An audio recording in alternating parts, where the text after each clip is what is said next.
Hello students, welcome again to my channel. Today we are going to start chapter 4 principle of mathematical induction. थोड़ा different chapter है, नया है आपके लिए तो थोड़ा आपको मुश्किल लग सकता है, बट ये बिल्कुल भी डिफ़िकल्ट नहीं है। जैसे जैसे हम अंडरस्टैंड करते जाएंगे, लॉजिक समझते जाएंगे, क्वेश्चन सॉल्व करते जाएंगे, हमें ये बिल्कुल आसानी से हमारे माइंड में इसका कॉन्सेप्ट क्लियर होता चला जाएगा। सबसे पहले मैं आपको इसके नाम पर ही ले जाती हूँ, principle of mathematical induction. Principle means एक सिद्धांत, एक नियम। मैथमेटिकल इंडक्शन, इंडक्शन क्या है इसको मैं अभी बाद में आपको बताती हूँ। उससे पहले यहाँ मैथमेटिकल का मतलब गणित में, तो हम एक सिद्धांत सीखने जा रहे हैं गणित में, एक ऐसा नियम, एक ऐसा प्रिंसिपल, एक ऐसा रूल समझने जा रहे हैं जो इंडक्शन की हेल्प से बहुत सारे रिजल्ट्स को प्रूव करने में हमारी मदद करेगा। ठीक है, एक तो मैं आपको बता दूं कि प्रिंसिपल ऑफ मैथमेटिकल इंडक्शन को मैं PMI करके अगर कहीं लिख देती हूं तो आपने उसको प्रिंसिपल ऑफ मैथमेटिकल इंडक्शन समझना है सबसे पहले। अब ये क्या है कि ये एक ऐसा नियम है जो हमें बहुत सारे रिजल्ट्स को प्रूव करने में मदद करेगा। क्लियर है, वहाँ हम बाद में पहुँचते हैं, पहले अब हम इस इंडक्शन पर आते हैं।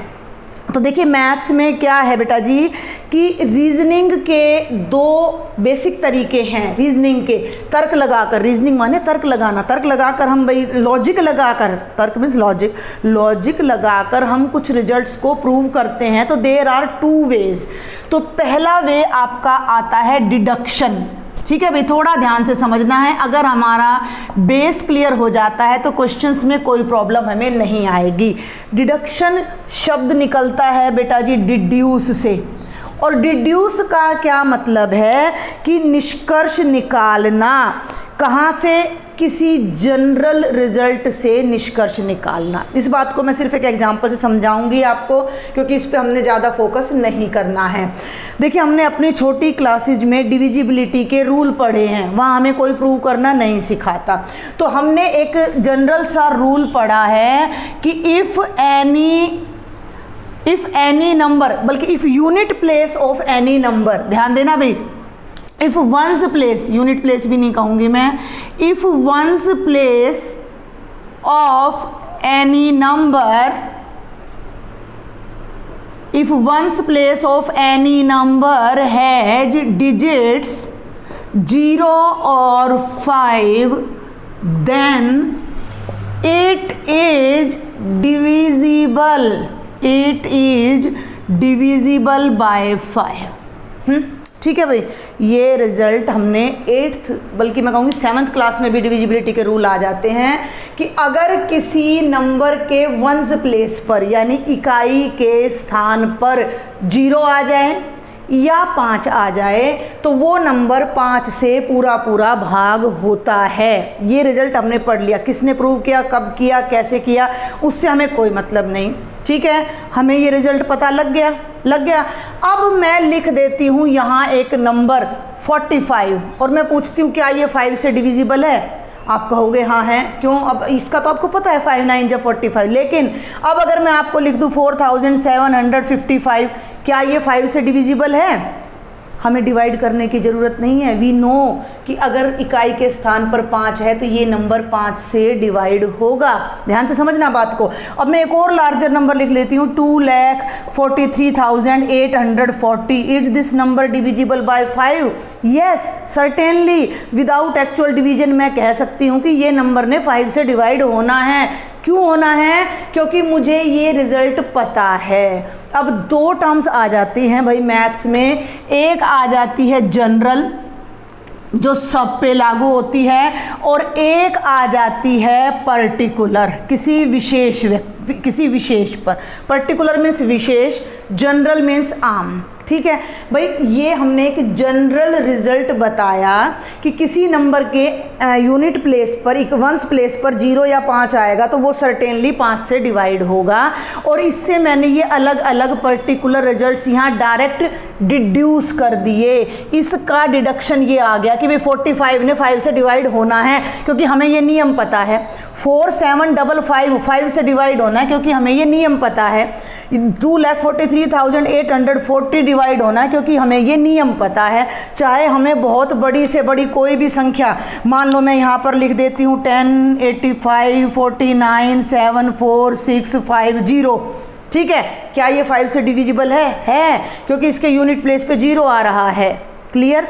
तो ये जो प्रोसेस है, हमें एक जनरल रिजल्ट पता था और उससे हमने कुछ पर्टिकुलर विशेष रिजल्ट निकाले, जनरल टू पर्टिकुलर। पर्टिकुलर का मतलब किसी एक नंबर के लिए, ठीक है। पहले हमने उसको 45 के लिए किया, फिर 47, 55 एंड सो ऑन। तो ये मेथड कहलाता है डिडक्शन, डिड्यूस करना, कि हमें ये बात पता थी, इस वजह से ऐसा हुआ। तो ये है डिडक्शन का मेथड रीजनिंग के लिए।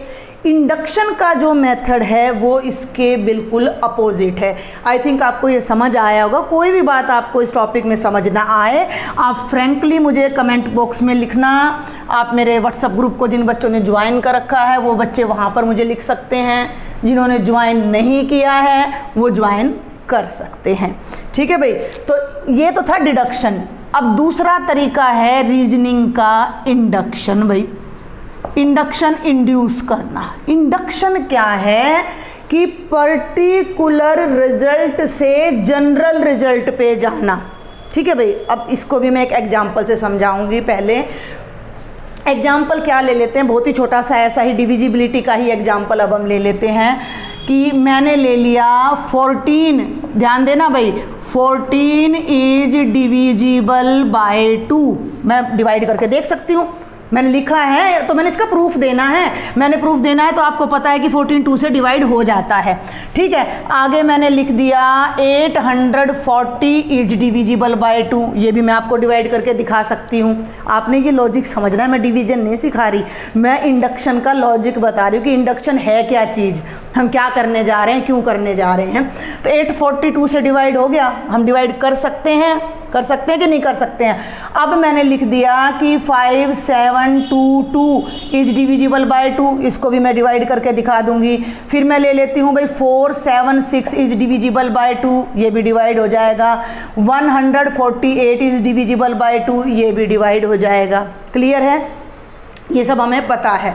अब मैं यहाँ किसी एक पर्टिकुलर पे स्टक हो जाऊँ भाई, मैं कह दूँ कि 14 इज डिविजिबल बाय 2। अब ध्यान देना मेरी बात पे, 14 इज डिविजिबल बाय 2। फिर मैं कह दूँ 244 is divisible by 2, 4794 is divisible by 2, 87 कुछ भी लगा लो, कोई भी बड़े से बड़ा नंबर मैं यहाँ ले लेती हूँ, इज डिविजिबल बाय 2। तो ये मैंने 4 बार आपको लिख दिया। अब इसमें अगर मैं नोट करूं कोई बात, तो मैं देख रही हूँ कि इनके यूनिट प्लेस पे 4 आ रहा है। ध्यान देना मेरी बात पे, इनके यूनिट प्लेस पे 4 आ रहा है। 4 पर्टिकुलर रिजल्ट देके और मैं अब ये कंक्लूड कर दूं कि इफ़ एनी नंबर, ध्यान देना, if any number has 4 at its ones place, then it is divisible by 2। ठीक है, मैंने कंक्लूड कर दिया कि भाई 14 2 से डिवाइड हो रहा है, 244 भी 2 से डिवाइड हो रहा है, 4794 भी 2 से डिवाइड हो रहा है, 5,87,684 भी 2 से डिवाइड हो रहा है। इसका मतलब जिनके पीछे 4 आएगा वो 2 से डिवाइड हो जाएंगे। तो मैंने ये थे particular for 14 only, particular for 244 only, particular समझ लो किसी एक विशेष के लिए। तो इस विशेष नंबर को मैंने किया तो ये भी 2 से डिवाइड हो गया, ये भी। इसका मतलब मैंने कंक्लूड कर दिया कि जिन नंबर के एंड में 4 आएगा वो 2 से डिवाइड हो जाएंगे।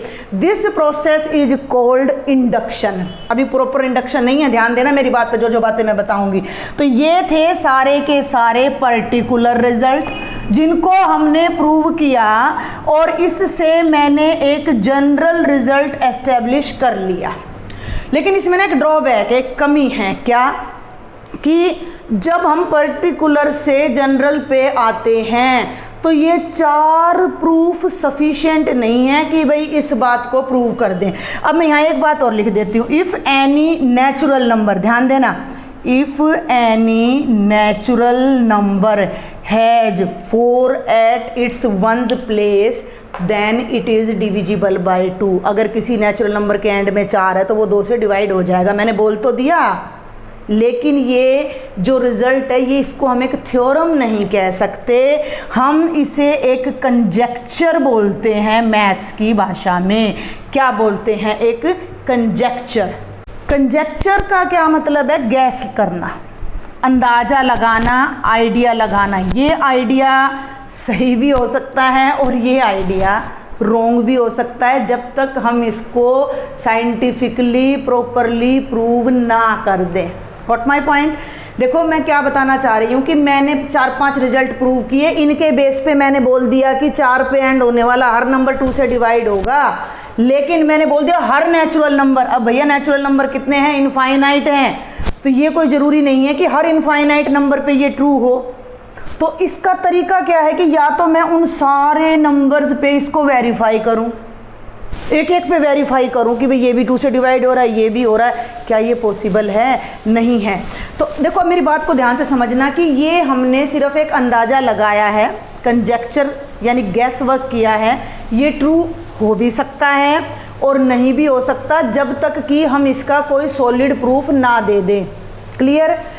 चाहे मैं ऐसे लाखों एग्जाम्पल दे दूं तो भी ये गैस वर्क ही रहेगा। बात को समझना, बात को समझना, ये बात समझ आ जाएगी तो प्रिंसिपल ऑफ मैथमेटिकल इंडक्शन भी समझ आ जाएगा कि मैं कह रही हूँ कि कोई भी नेचुरल नंबर 4 पे ख़त्म हो रहा है तो वो 2 से डिवाइड होगा, लेकिन ये मेरा अंदाज़ा है, इन आधार पे मैंने अंदाज़ा लगाया है। अब आप कहोगे कि जी 4 एग्जाम्पल हैं तो 40 दे दो। भैया 4 लाख एग्जाम्पल दे दो तो भी वो अंदाज़ा है, क्योंकि नेचुरल नंबर्स तो इनफाइनाइट हैं। इनफाइनाइट में से आप 4 लाख, 40 लाख, 4 करोड़ एग्जाम्पल भी दे दोगे तो बाकी के जो बच गए उनके बारे में क्या है? उनके बारे में क्या है? समझ रहे ना आप मेरी बात को? तो यहाँ क्या कंक्लूजन है कि चाहे हम इस तरह के इनफाइनाइट एग्जाम्पल्स दे दें, फिर भी अगर हम एक साइंटिफिक प्रूफ नहीं दे सकते तो ये कंजेक्चर या गैस वर्क एक थ्योरम, एक रिजल्ट नहीं माना जाएगा। क्लियर? तो उस चीज को, इस डाउट को दूर करने के लिए प्रिंसिपल ऑफ मैथमेटिकल इंडक्शन का यूज किया जाएगा, जिसमें हम कुछ सर्टेन स्टेप्स से दो में बेसिकली 3 होते हैं, उनको 2 पार्ट्स में भी कर लेते हैं, 3 में भी कर लेते हैं। हम केवल 3 स्टेप में ये सिद्ध कर देंगे कि फलां रिजल्ट सभी नेचुरल नंबर के लिए ट्रू है। मेरी बात समझ आई? अभी तक मैंने आपको 2 बातें बताई हैं। मैथ्स में या साइंस में कोई भी रीजनिंग लगाने के 2 बेसिक तरीके हैं। पहला तरीका है डिडक्शन। डिडक्शन में हमें कोई जनरल रिजल्ट ऑलरेडी पता होता है, वो प्रूव्ड होता है और उससे हम कोई भी कंक्लूजन निकाल सकते हैं, जिसका मैंने आपको एग्जांपल दिया था कि if any number ends with 0 और 5 तो वो 5 से डिविजिबल है। लेकिन दूसरा तरीका है इंडक्शन का। इंडक्शन में हम पर्टिकुलर कोई बात वेरीफाई करने लग रहे हैं, हमने 1 नंबर पे की, 2 पे की, 3 पे की। अच्छा अब यहाँ पे ऐसा भी हो सकता है, देखो एक बार थोड़ा सा देखो, इंट्रोडक्शन पे तो मैं टाइम लूँगी, इंट्रोडक्शन पे मैं बिल्कुल टाइम लूँगी, क्योंकि जब तक आपको बेस क्लियर नहीं होगा आगे नहीं बढ़ा जा सकता। अब मैंने यहाँ लिख दिया 244 इज डिविजिबल बाय 2। देखो ना रीजनिंग के क्वेश्चन आते हैं तो अलग अलग बच्चा अलग अलग रीजनिंग लगा के भी सॉल्व कर जाता है उनको। 124 is divisible by 2, 434 is divisible by 2। अब मैंने तो इससे क्या अंदाज़ा लगाया, ध्यान देना, 2 बच्चे मैंने बिठा दिए कि इससे क्या कंक्लूजन निकल रहा है। 2 स्टूडेंट्स को मैंने पूछा कि बेटा जी इन बातों से क्या कंक्लूजन निकल रहा है। तो एक बच्चे ने बोला कि मैम जिनके एंड में 4 है ना वो 2 से डिवाइड हो जाएंगे। ठीक है भैया, ठीक, अंदाज़ा लगाया। फिर दूसरा बच्चा बोला नहीं मैडम ऐसा नहीं है, जो 3 डिजिट के नंबर है ना वो 2 से डिवाइड हो रहे हैं। देखो दिमाग कहाँ चला, उसका अलग दिमाग चल रहा है कि मैम जो 3 डिजिट के नंबर हैं वो 2 से डिवाइड हो रहे हैं। There are 2 conclusions here. एक कंक्लूजन तो किसी ने ये कह दिया कि 4 जिनके एंड में है वो डिवाइड हो रहा है। एक बच्चे ने बोल दिया कि every 3 digit number is divisible by 2। क्या ये ट्रू है? अब मैं 435 को ले लूँ, उस बच्चे को बोल लूँ कि बेटा 435 तो नहीं हो रहा, तो उस बच्चे का तो कंजेक्चर यहाँ मैंने डिस्प्रूव कर दिया। भाई दूसरे बच्चे ने मेरे को बोला कि मैडम 3 डिजिट का नंबर डिवाइड होएगा। मैंने कहा करो भाई 435 को डिवाइड। नहीं हुआ, इट मीन्स वो बच्चा तो डिस्प्रूव हो गया, उसकी बात तो गलत हो गई। अब हम पहले वाले पे आ जाते हैं। उसने कहा कि मैम जिनके पीछे 4 है वो 2 से डिवाइड होंगे। ठीक है भैया, लेकिन क्या इसको हम एज ए थ्योरम यूज कर सकते हैं? नहीं कर सकते। ये बात आपने ध्यान रखनी है। चाहे हम ऐसे इनफाइनाइट एग्जाम्पल्स दे दें, जब तक कोई साइंटिफिक अप्रोच नहीं होगी उस रिजल्ट को प्रूव करने के लिए, तब तक वो रिजल्ट कंजेक्चर ही रहेगा, वो रिज़ल्ट एक गैस रहेगा, वो रिज़ल्ट एक अंदाज़ा रहेगा, वो रिज़ल्ट एक आइडिया रहेगा, वो थ्योरम नहीं बनेगा। और जिस साइंटिफिक अप्रोच से हम उन रिजल्ट्स को प्रूव करेंगे वो साइंटिफिक अप्रोच कहलाएगी principle of mathematical induction. Clear? दूसरी बात, ये जो प्रिंसिपल ऑफ मैथमेटिकल इंडक्शन में जो भी रिजल्ट हम प्रूव करेंगे वो नेचुरल नंबर्स के लिए प्रूव करेंगे, ओनली फॉर नेचुरल नंबर्स। ठीक है, थोड़ा सा मैं अब तक का पढ़ाया गया उसको हल्की सी समरी कर दूं कि प्रिंसिपल ऑफ मैथमेटिकल इंडक्शन एक 3 स्टेप का भी कह सकते हैं, 2 स्टेप का एक प्रोसेस है जो नेचुरल नंबर से रिलेटेड बहुत सारी थ्योरम्स को प्रूव करने में हमारी हेल्प करेगा। इंडक्शन का मतलब मैंने बताया कि हमने पर्टिकुलर से जनरल की तरफ जाना है। दूसरा इंडक्शन का मतलब है कि एक प्रॉपर अप्रोच से किसी रिजल्ट को प्रूव करना है, एक फिक्स स्टेप को यूज करके हमने किसी रिजल्ट को प्रूव करना है। अब हम थोड़ा और आगे बढ़ते हैं। अभी मैंने आपको बताया कि हम पर्टिकुलर रिजल्ट से जनरल पे जा रहे हैं। वो एक रिजल्ट है, उसको हम कंजेक्चर कह रहे हैं, एक गैस वर्क कह रहे हैं, और उसको अगर हम किसी साइंटिफिक अप्रोच से, किसी पर्टिकुलर मेथड से फॉर ऑल नंबर्स प्रूव करते हैं तभी वो थ्योरम बनेगी। ठीक है, अभी हम इंडक्शन नहीं कराऊंगी मैं इस लेक्चर में आपको बिल्कुल भी। तो आज मैं आपको एक बात और बताने जा रही हूँ कि जो ये कंजेक्चर है, ठीक है, इसे हम एक स्टेटमेंट के रूप में लेते हैं। अब ये स्टेटमेंट क्या है, मैथ्स में थोड़ा सा हमने ध्यान देना है। ये आपके चैप्टर नंबर 14 में भी जाके आएगा कि स्टेटमेंट क्या है। कोई भी एक रिजल्ट जिसमें मैथमेटिकल रिलेशन हो, जिसमें कोई मैथमेटिकल रिलेशन हो, चाहे वो ट्रू हो चाहे फॉल्स हो। भाई मैं जैसे कह दूं कि 3 इज ए प्राइम नंबर, भाई 3 इज अ प्राइम नंबर। फिर मैं कह दूं कि, ध्यान देना भाई मेरी बात पर, कि 2 + 2 = 5। ठीक है, ध्यान देना है। मैं कह दूं 12 इज डिविजिबल बाय 4। अब ये देखो 3 प्राइम नंबर है, ट्रू है। 2 + 2 5 होता है, नहीं होता है, फॉल्स है। 12 इज डिविजिबल बाय 4, ट्रू है। तो ये मैंने आपको कुछ मैथमेटिकल स्टेटमेंट्स यहाँ लिखी हैं मैंने, कि एक ऐसी लाइन, एक ऐसा वर्ड जिसमें मैथमेटिकल रिलेशन हो, चाहे वो ट्रू हो चाहे वो फॉल्स हो, वो स्टेटमेंट हो जाती है मैथमेटिकल स्टेटमेंट। तो जो कंजेक्चर है वो भी स्टेटमेंट है फिलहाल। भाई मैंने बोल दिया कि जिस नंबर के यूनिट प्लेस पे, वंस प्लेस पे 4 आएगा वो 4 से डिवाइड हो रहा है, तो ये मैंने इस कंजेक्चर को हम एक स्टेटमेंट कह सकते हैं। ठीक है, तो इन स्टेटमेंट्स को जिनमें मैथमेटिकल, बल्कि मैं इनको कहूँगी कि दिस इज मैथमेटिकल स्टेटमेंट। तो पहले हम इनको लेके चलते हैं। इन स्टेटमेंट को जनरली कैसे लिखा जाता है बेटा जी? P ऑफ n से लिखा जाता है। वैसे तो ये P शब्द हम प्रिंसिपल ऑफ मैथमेटिकल इंडक्शन से लेके आते हैं। तो P ऑफ n क्या है? नेचुरल नंबर्स है। जो प्रिंसिपल ऑफ मैथमेटिकल इंडक्शन है वो जब जिन थ्योरम्स को प्रूव करने के लिए हम उसको यूज़ करेंगे वो नेचुरल नंबर्स के लिए होंगी सारी की सारी थ्योरम। क्लियर है? तो हम सबसे पहले एक स्टेटमेंट देखते हैं कि आपको एक स्टेटमेंट मिलेगी और वो स्टेटमेंट आपने प्रूव करनी होगी। तो अभी हम प्रिंसिपल ऑफ मैथमेटिकल इंडक्शन नहीं बता रही हूँ मैंने अभी तक आपको क्या बताया कि कंजेक्चर, हमने कोई रिजल्ट निकाला, वो आइडिया है जब तक कि हम उसका एक प्रॉपर प्रूफ ना दें, साइंटिफिक प्रूफ ना दें। ठीक है, अब मैंने ये बताया कि जो भी नीचे हमने रिजल्ट निकाला, जो कंजेक्चर निकाला, उसे हम एक स्टेटमेंट कहेंगे और देखते हैं कि वो स्टेटमेंट कैसे काम करती है। मान लो let Pn is a statement, let Pn is a statement, और वो स्टेटमेंट क्या कहती है कि, ध्यान देना, n³ + n is prime. n³ + n is prime.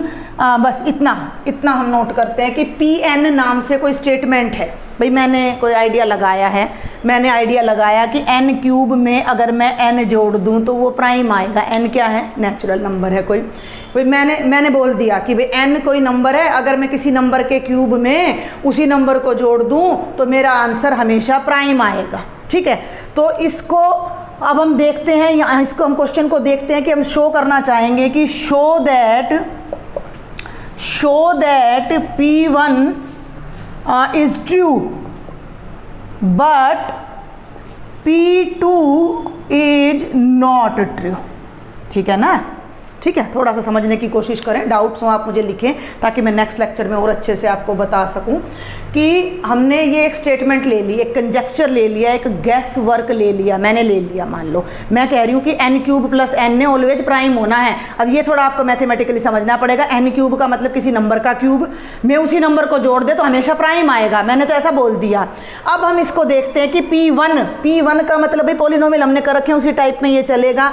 तो अगर यहाँ मैं 1 रखूँ तो ट्रू आ रहा है, लेकिन 2 रखते ही ये फॉल्स हो गया है। तो ये चीज़ को अब हमने देखना है। हम जनरली देखो Pn कैसे लिखा जाता है, Pn लिख के यहाँ 2 डॉट लगा देते हैं और फिर इस स्टेटमेंट को लिखते हैं कि n cube plus n is prime. Statement समझ आ गया ना? मैथमेटिकल रिलेशन वाला कोई सेंटेंस स्टेटमेंट होगा, अगर वो मैथमेटिकली पूरी तरह ट्रू है या वो मैथमेटिकली पूरी तरह फॉल्स है। ठीक है भाई, अब हमने यहाँ क्या करना है कि n की जगह पर 1 ले लेना है। तो P1 चेक करती हूँ मैं। P1 देखो भी क्या आ रहा है, 1 क्यूब प्लस 1 कितना आया? 1 प्लस 1 2 आया। 2 प्राइम होता है या नहीं होता है? होता है। Which is prime? 2 तो प्राइम आ गया। विच इज़ प्राइम यानी कि हमने यहाँ n के प्लेस पे 1 रखा तो जो हमारा आंसर आया वो प्राइम आया। यानी कि इस रिजल्ट में जब हमने 1 रखा तो इसका मतलब क्या आ गया? P1 is true. ठीक है, हो गया, यहाँ तक क्लियर है आपको? अब हम चलते हैं P2 पे। अब मैं n की जगह रख देती हूँ भैया 2, तो मैं ले लेती हूँ P2। अब मैं यहाँ रखूँ 2 क्यूब प्लस 2 कितना बना भाई? 8 प्लस 2 कितना आ गया भाई? 10 आ गया। 10 प्राइम है? नहीं है। विच इज़ नॉट प्राइम, भाई ये तो प्राइम नहीं आया। इसका मतलब क्या हो गया कि P of 2 is not true. तो ये हमने एक छोटी सी स्टेटमेंट देखी मैथ्स में और वो हमने देखा कि P1 1 के लिए ट्रू है, 2 के लिए फॉल्स हो गई। ठीक है, तो अभी मैं आपको जस्ट थोड़ा सा बेस बनाना चाह रही हूँ मैं धीरे धीरे आपका, तब हम इंडक्शन पर चलेंगे। तो अब आपने 2-3 बातें हमने सीखी। इंडक्शन सीखा, डिडक्शन सीखा। डिडक्शन एग्जाम के पॉइंट ऑफ व्यू से बिल्कुल इंपॉर्टेंट नहीं है, सिर्फ आपको बेस बनाने के लिए मैंने डिडक्शन बताया है। फिर हमने इंडक्शन के बारे में मैंने आपको बताया कि पर्टिकुलर आइडिया से जनरल पे जाना, जो रिजल्ट आएगा वो एक गैस वर्क होगा जब तक कि साइंटिफिकली प्रूव ना हो जाए। वो जो रिजल्ट आएगा उस रिजल्ट को हम एक स्टेटमेंट बोलते हैं। मैथमेटिकल स्टेटमेंट एक ऐसा मैथमेटिकल सेंटेंस है जो पूरी तरह या तो ट्रू होगा या पूरी तरह फॉल्स होगा। Got it?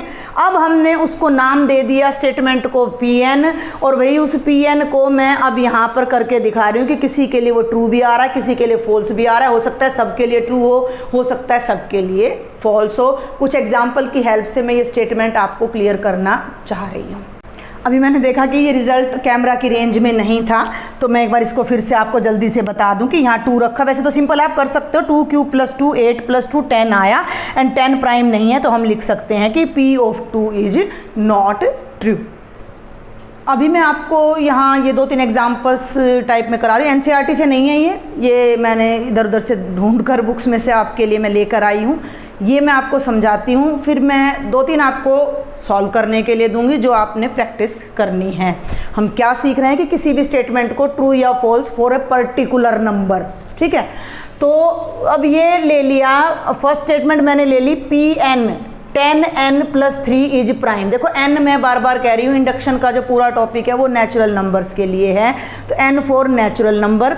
अभी मैं इसको सिर्फ P1 P2 P3 में बता रही हूँ। जब हम प्रिंसिपल ऑफ मैथमेटिकल इंडक्शन से क्वेश्चन को प्रूव करेंगे तो हम इन्हें हर नेचुरल नंबर के लिए प्रूव करेंगे। इस बात को साथ साथ थोड़ा सा ना अपना एक बैकअप भी बनाते चलो कि भाई मैं करना क्या चाह रहा हूँ, मुझे करना क्या है, हमने सीखना क्या है, या मैं क्या पढ़ने जा रही हूँ आगे। तो सभी बच्चे ये बात ध्यान रखें कि मैंने बोल दिया कि 10n प्लस 3 इज प्राइम। अगर मैं यहाँ लिख दूँ फॉर ऑल नेचुरल नंबर्स, तो ऑल नेचुरल नंबर्स के लिए मैं एक एक करके प्रूव नहीं कर सकती, उसके लिए इस मेथड की ज़रूरत पड़ेगी। तो अभी हम पहले छोटे स्टेप पे चलते हैं।